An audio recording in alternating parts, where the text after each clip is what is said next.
Some stuff as we're getting into this. I do this series for fun, and I in no way say each movie I cover is bad. In fact, I wrote all of this during my first watch through of the film. The point of Zombie Sins is to be overly analytical about a movie because I don't have a life, and people somehow enjoy me complaining about realism in a zombie movie directed by Zack Snyder. Which props to them for finally getting this movie out, considering it's been in development hell, but no zombie movie is free of dumb survivors, stupid actions, and inconsistent zombies. Go watch it on Netflix before viewing this.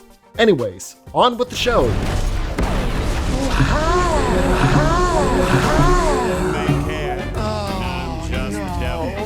And we'd start things off with a boom. A military convoy is transporting a vital payload with two drivers drilling in the fact that it's probably an alien since, Area 51. But a newlywed couple getting roadhead veers in front of them, causing this massive kind of explosion. You would think army officials would be a bit more weary of the road and that a rinky-dink car like this would not cause this massive of an explosion. At least the hubby had quite a finish.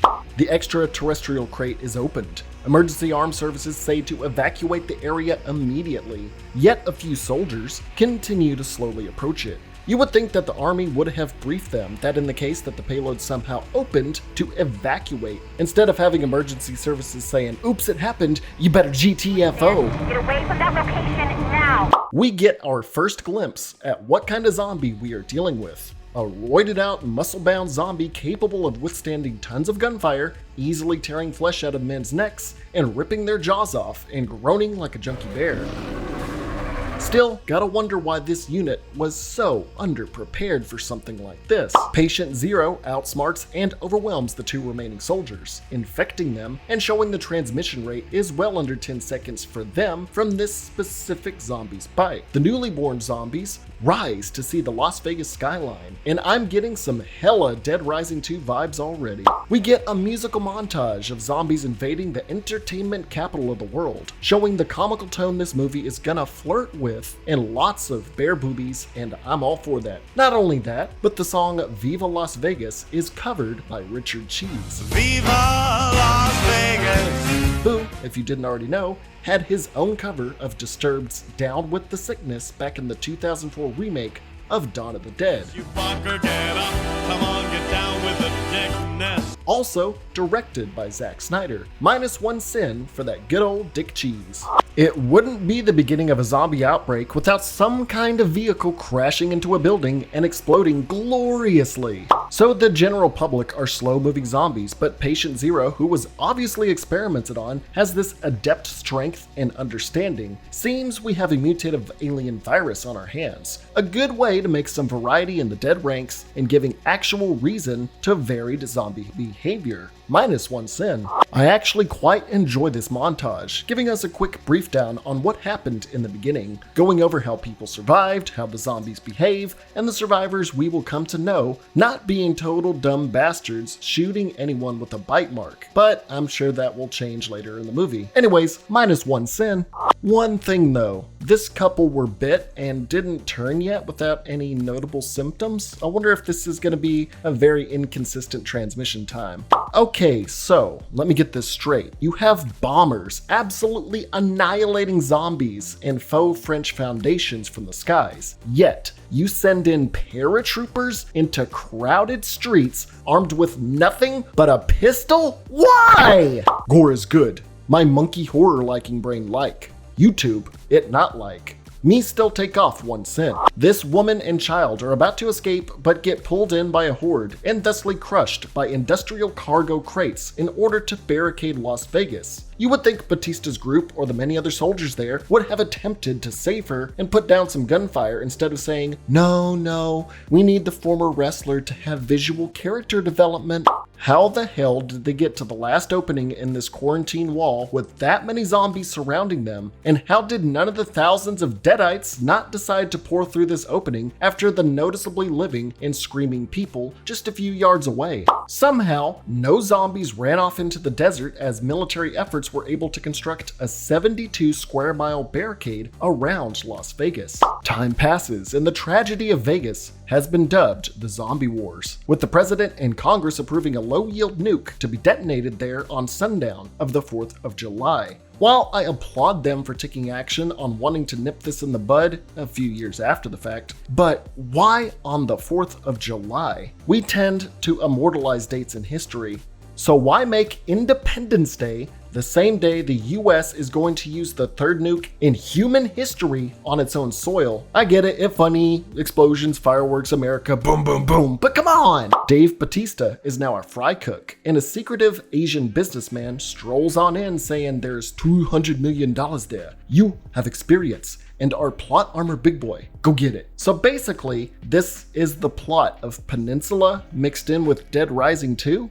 In the quarantine camp, literally up against the wall to the Vegas barricade, I don't know why they would have the camp right up against the wall, two women are confronted by a power-hungry, rapey-vibed dude. After he doesn't get what he wants, checks their temperatures to see if they are infected. While the idea of using body temperature to gauge and hold power over refugees is an interesting plot point, why do they have the quarantine camp so close to the actual quarantined area? And wouldn't an infected person be pretty much immediately noticeable anyways? Gita says armed guards can drag you away for being off by a decimal on your temperature readings without a second thought, but being cramped up in tents in the Nevada desert at day or night would definitely lead to other illnesses spurring. But let's keep checking camp refugees for a disease spread through bites and bodily fluids. Dave Bautista starts assembling the Zombie Justice League. I'm surprised the government and military let them back into having normal civilian lives, considering how well they fended themselves against the undead. Side note, the digital replacement of Chris D'Elia, I don't care how to pronounce his name, by Tig Notaro is seamless. And it better be after a few million extra dollars were spent to get the sexual misconduct accused comedian out without a trace. And they did a much better job than that mustache crop out in a former Snyder film. So Bautista and the two women will take $15 million each from the $50 million heist, leaving only $5 million to be divvied up to the rest of the zombie Suicide Squad. Offering considerably smaller portions like $1 million and $250,000 to the helicopter pilots and other people surely won't backfire once they see you're getting $200 million back. This YouTube personality made a career off killing zombies in Vegas on video in a comical way. But how? I and millions of others would love to see it, but YouTube demonetizes any type of gore or violence, and can even community guidelines strike a channel for simulated or fake violence. But this stuff is real. Hell, it took a few months into the corona outbreak before YouTube allowed content creators to say COVID. I highly doubt they'd allow this kind of content on their platform at all. Why did he bury this buzzsaw in the desert like it's a drum full of money like in Breaking Bad? They lay out the plan to get to the hotel safe, having a spawn point in the middle of Vegas leading to guns blazing. Wouldn't it be easier to stealthily approach the casino since thousands of zombies exist within those walls? Tanaka says the first thing they should do inside is to turn on the power to the casino. Why? Wouldn't all the lights and sounds of a Vegas casino just advertise their whereabouts? Unless opening the safe requires electricity, which I'm sure there's some card reader stuff, but you think there would be alternate routes to get into the safe outside of electricity imposed stuff. So I don't see the point. Their means of escape is an abandoned helicopter on a casino roof. They specifically say Vegas is restricted airspace, and that's why they cannot fly in. But wouldn't military surveillance quickly notice a damn whirlybird leaving the quarantine area and either hunt it down or blow it out of the sky? Seems like people in this universe do not plan ahead when it comes to delivering packages. The YouTuber's friend Damon is basically saying why you wouldn't survive Army of the Dead, and he would be great at zombie sins. This is crazy. You all are gonna die. Their plan starts with Dave Bautista getting his daughter, who is a volunteer at the quarantine camp, to drive a camp bus with them inside into the camp so they can sneak into Vegas. Wouldn't armed guards be vetting any incoming vehicles for non-military or volunteer personnel? Gita and others were sent in into Vegas previously for a supply run or something to give Bautista's daughter motivation to go in and to have a secondary objective. She got lost there, so now they have to save someone. So when exposed to the direct and harsh sunlight of the Nevada desert, these zombies dry up and die, probably from speeding up their decomposition process, which explains why there aren't hundreds of zombies already roaming around outside. But I still would expect some of the smart zombies lurking around just in case. The coyote seduces and shoots the rapey security guard in the knee and explains he will be used as a sacrifice. But sacrifice to who? Intelligent zombies known as alphas in the inner parts of Vegas, who treat the city as their kingdom, want him as a peace offering between the survivors and zombies. So we do have stronger, smarter zombies. Surprised only the French assassin lady knows about this development. You'd think the government and military would already know this, seeing as how they are running experiments on one of them in Area 51.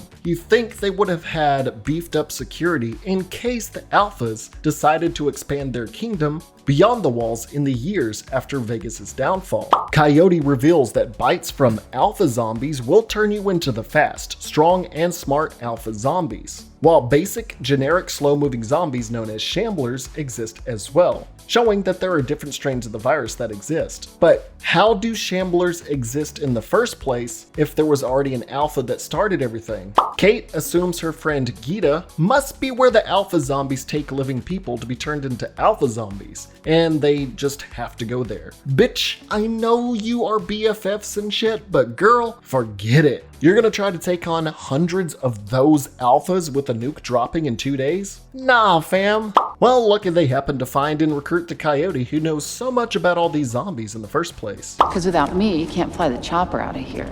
Digitally replaced Tig's got a point. You're gonna want to protect the helicopter pilot more than anyone else with an impending nuke on the way. Hey man, don't kink shame zombies. They got desires too besides just biting ya. So the alphas have this grand ceremony of turning the rapist into a zombie, first dragging him to their king, staring him down, grunting at each other, throwing him in a pool, and hoisting him in the air? Why? If you're trying to increase your numbers, why go through this zombo religious coronation in the first place? Zombies will hibernate in dark, dank places in a state of suspended animation, but apparently won't wake up to a wussy German boy screaming at the top of his lungs. Achtenliebe! They apparently follow the Last of Us 2 method of getting to your destination by taking the most ludicrous way through a densely populated building, knowing fully well zombies will flock to dark places. I know they said the alphas reign over the streets, but it seems like sacrificing the rapist would have bought the survivors enough time to go around this building. Quite an idea, I know. These zombies wake up to the sound of a zombie breathing and a knife going into a skull, but not a little German boy screaming. The zombie she killed earlier's body finally knocks over some pans to awaken the horde while she is in the middle of them. Convenient, action-y drama timing. She gets locked behind this door by the cowardly security guard, but is able to reach the group anyways to show she indeed would die to a horde. Good thing the zombies were courteous enough to eat her out in front of her friends. The YouTuber shoots the full gas can on her back to blow her and the zombies to bits. I'm gonna be level with you. Shooting full gas canisters would not cause a Michael Bay gamer explosion like this. They are outside again, walking around in broad daylight and see the targeted casino. So what was the point of going through that building again? You just lost one of your people because you wanted to go through there. Upon entering Bly's casino, Bautista shoots a greeting zombie. You'd think they would have brought and attached suppressors to limit the amount of noise they would be making. But nah, let's just go guns blazing. Coyote tells Kate that alphas put survivors in holding rooms and take them out to infect them one by one whenever they wish. Not only raising the question why, but giving the bull-headed Kate a reason to think Gita is alive. So why isn't this casino full of hibernating zombies? Tig is left alone to get the chopper up and running. You didn't want to do a perimeter check in case the alphas were anywhere up there? No? Okay. It's only the helicopter pilot. Coyote and the security guard talk about leaving people behind because they have a secret deal going on. Coyote says she will kill him if he tries to screw her over and ends her intimidation by shooting into the air next to him. You're creating tons of noise and wasting ammo just to be a sexy badass? Nah, you're just a sexy dumbass. Bautista and his daughter have a heart-to-heart and talk about life after getting all that money. In zombie universes, it's a perfect way to jinx yourself into dying heroically and or tragically. Well, they did need the power on to use the elevator and the card reader in order to get to the safe. Although you would think there would be an alternative way to a vault of money outside one elevator and a card reader in case of emergencies.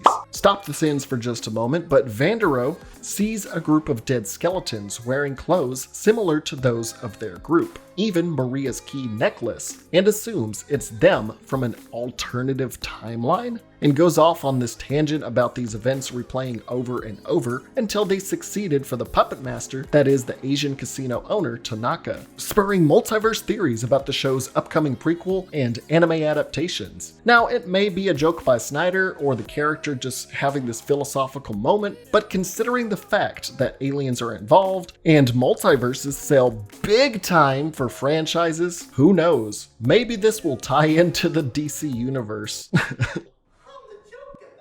The Queen Alpha and her Alpha buddy come up on Coyote and the guard, with the guard wrapping up the Queen in a trap and the other Alpha having a hard time fighting and trying to bite the guard, even though these Alphas had an easier time with 4 armed soldiers before. Why did this one Alpha struggle so much with the guard long enough for Coyote to line up a headshot? Well, the guard saws the Queen's head off and says her head would be great for making a zombie army and as a WMD, because there always has to be that guy in the group involving a disease or zombies that wants to sell something like this to the highest bidder. Nobody else did this in the years that Vegas has been zombified. You had to have this particular guy in it. I'm getting really tired of this trope of we have to sell it as a weapon.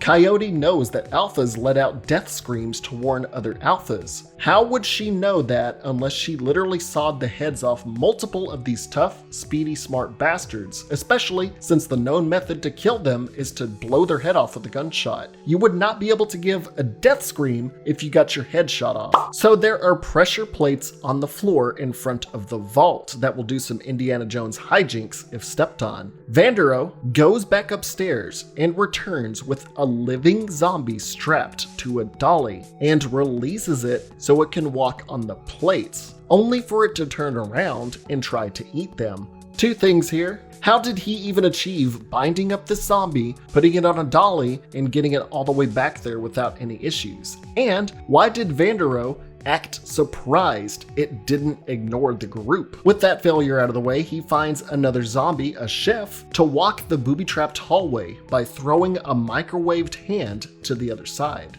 The zombie trips each trap, filling him with tranquilizers, bullets, and eventually... While I find it hilarious how the chef looks back before his splatterific demise, couldn't they have just thrown heavy objects onto these plates or used the corpse of that dead zombie on these plates to trigger them so they can easily pass instead of risking getting bitten by a zombie? Seamlessly edited in, Tig is surprised a helicopter that hasn't been touched in years is having some engine issues. A news report they happen to be watching says the scheduled nuking of Vegas has been moved up by 24 hours, only giving them less than 2 hours to get the money and go. You gotta have that dramatic time crunch push. But at least we got this line. And dropping the nuke on the 4th would be, quote, really cool, end quote. Actually kind of patriotic if you think about it. With the timer now set to 90 minutes, Bautista informs Tig of the impending threat and asks how the helicopter is going. And instead of informing Bautista in a time-sensitive manner of what's going on, she goes full Deadpool and spouts some shit about pools and tanning. Why are you picking now to be a comedian? I get it, haha, funny Marvel-like joke. But it'd be critical to inform others that the main method of escape may not be up and running in the next hour. So maybe an alternate route should be devised just in case. Plus 3 cents.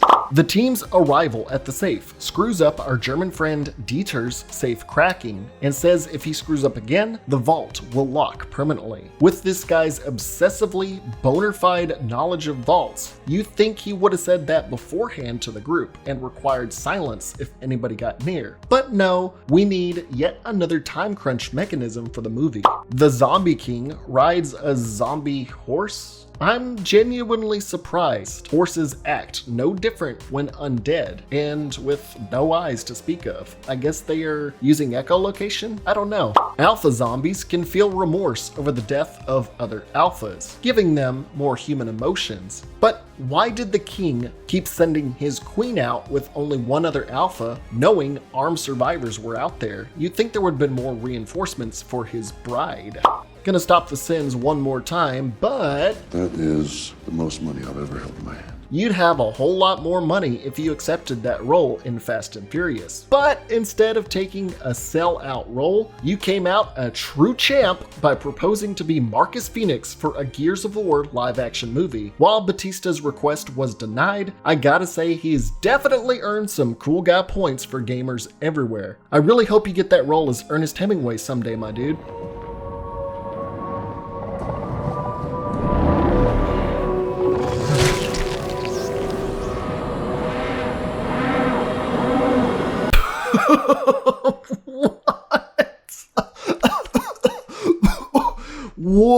What is Zack Snyder's thing for zombie fetuses and babies? Did Bautista dress up as Drax and bang the queen 9 months ago in the alternate timeline they were speaking about earlier? Because that fetus was sure glowing blue for a few seconds. Now we know that alpha zombies commit necrophilia with each other, and now Snyder has given a full pass for Rule 34 people. Thanks, bro. Thanks for that. But at least the queen could still give head to her king, technically. Maria decides now is the time to have a heart-to-heart with Bautista about their past relationship. Maybe you should be shoveling money away since nukes are going to be coming in less than 2 hours. Kate leaves to go up top so she could go rescue Gita from the place that the Alphas are residing. Coincidentally, that's the exact moment that the Alphas are coming to hunt down the group. You gotta love how conveniently timed that is for her. The zombies, knowing they're there somehow, ride the elevator down to the vault and surprise Maria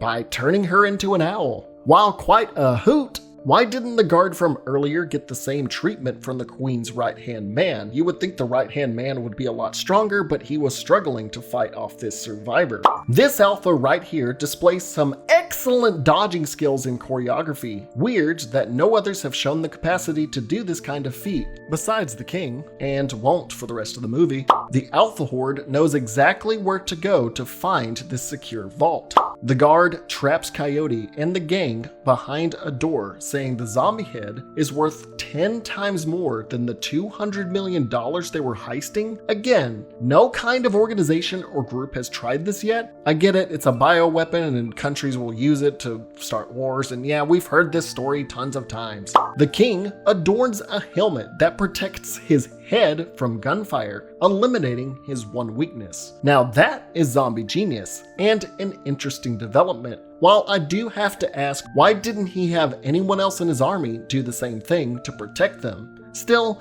I'll minus one sin. The king takes off his helmet and has a fist fight with Vandero. Why would the king have a fight of honor after this group decapitated his queen? And why take off the helmet in the case that Van or Dieter was still packing heat to headshot him during this fight? Now right here, I expected an ending to his character like the black guy in Jason Takes Manhattan. Take your best shot.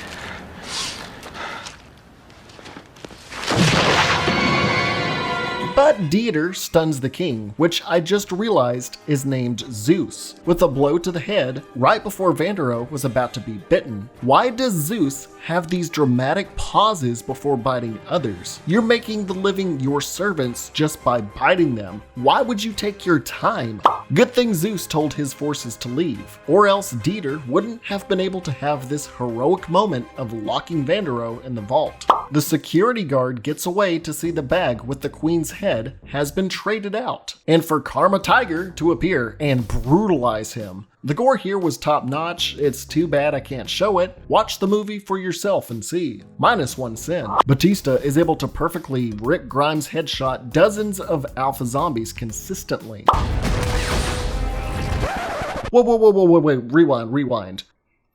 YouTuber man shoots this zombie in the face. And I swear I thought this guy was a Terminator instead of a zombie. The YouTuber symbolically looks at the money floating around, knowing he's about to die.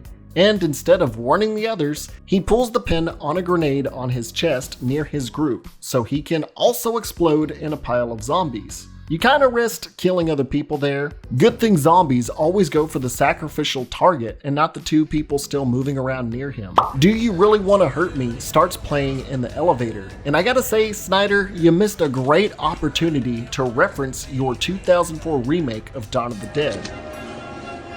I like this song. Because you could have had either Bautista or Coyote say, I hate this song. This one group was pretty much able to wipe out a majority of the alphas in one close quarters fight in a casino. You're telling me the US military couldn't do the same?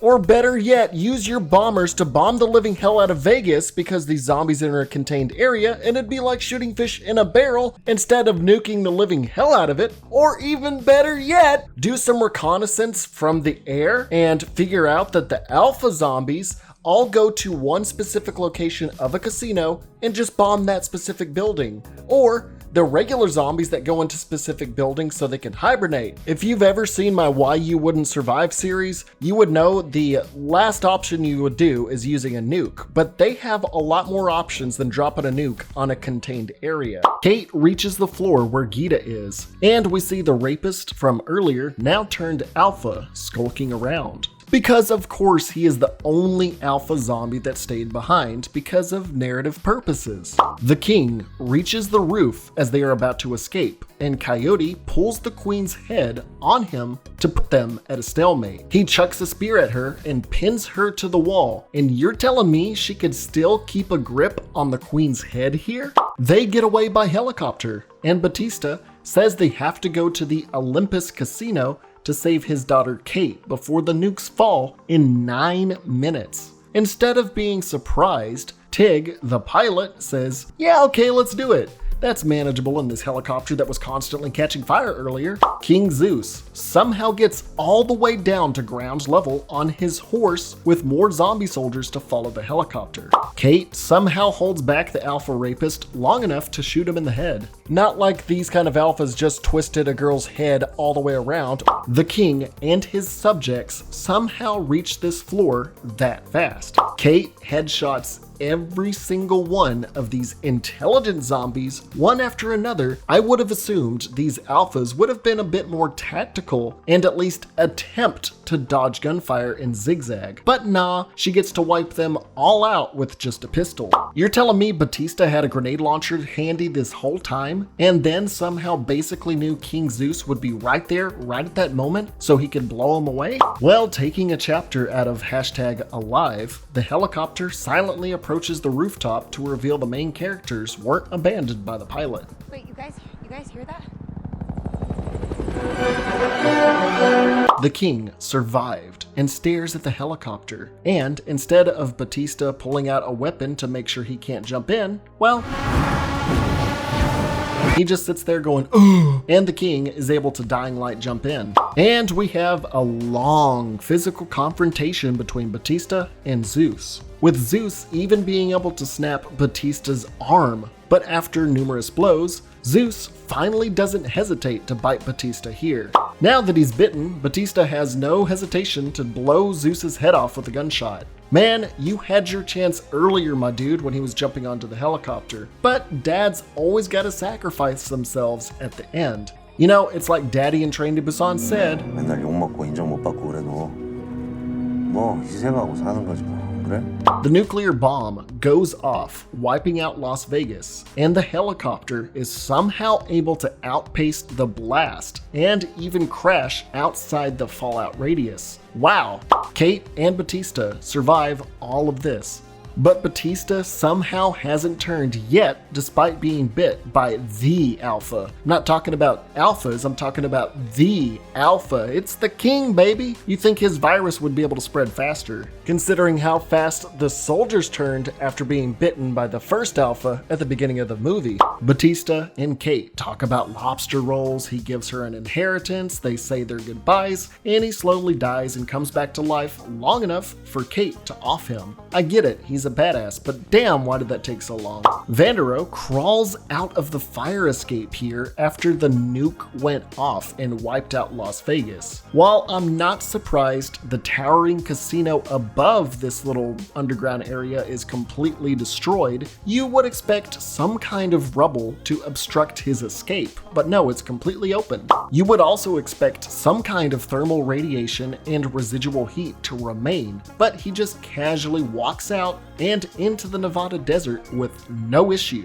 Vandero, after walking in the desert for who knows how long, is able to find a working car and its keys, and is able to drive to Utah without any issue. With the money that he got from the vault, he rents a private jet. And when the jet starts descending into Mexico City, he discovers in the bathroom that he was bitten. He didn't figure that out until now. So he got bit before the safe closed on him. He stayed in there during the entire time after a nuclear blast. He crawled out from the fallout, walked an undisclosed amount of time in the desert to an abandoned car, drove that car over 100 miles to get to Utah, then rented a private jet and flew it all the way to Mexico City over 1,800 miles away before feeling symptoms? What in the actual hell? This is the most blatant, inconsistent bite turn time I have ever seen in a zombie movie.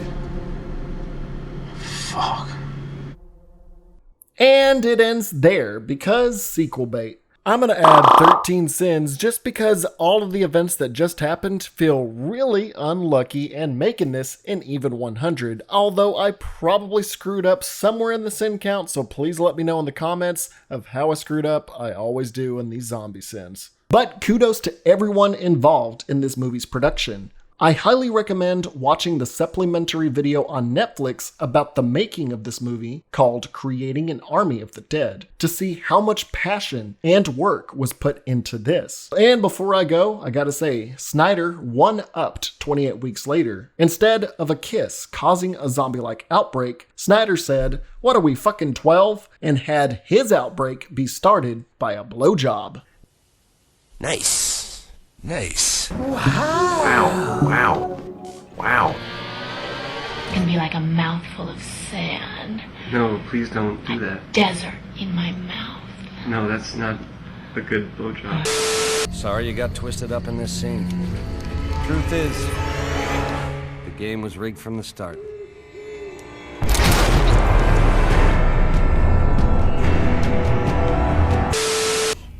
I gotta do it, man.